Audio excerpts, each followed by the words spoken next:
estava um momento de escuta, de observar, de reflexionar, mas também de vociferar. Me dá onde último não para a palavra, me escuta é companheiro de outro país, 13 para diante, com colonização não é uma coisa de passado, colonização não é uma coisa de história, colonização está passando agora que não, mas é diferente. E não está com canhão, com cadena, não, é mais psicológico, mais põe pressão no país, mais financeiro.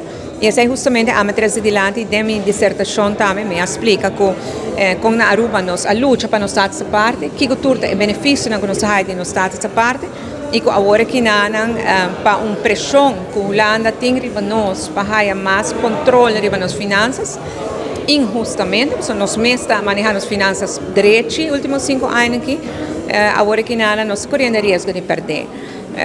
Matriz para adelante também me explica, esta está seguindo a conferência que de Rijkswet de Hofa, sobre essa para nós agora que não é o tema principal, vai ter plenária, uma reunião geral em novembro com todos os membros de Copal, e me pedem para 13 pontos que não para adelante. Então, a Rijkswet, mas nem que está a boa, e não te ajuda a Aruba a perjudicar a Aruba. Mas nem que está a boa, decisão importante de nosso país, também agora tomar na Holanda, para gente que talvez não conhece a Aruba, não tem afinidade com a Aruba, que não sente que tem necessidade de Aruba.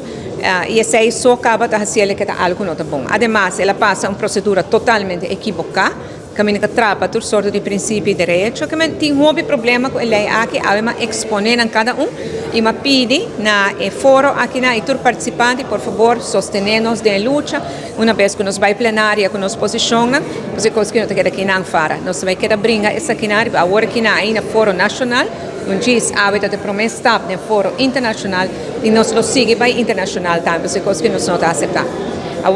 Contrário em outro país, me digo que o local está mais lamentável que outra coisa, aqui na Aruba, o inimigo está na casa. São que entregar do nosso próprio governo de AVP com o futuro. Outro país está brincando é domínio de AFO. Aqui na Ana nós temos vergonha em que o nosso próprio governo entregar sem saber que não entregar.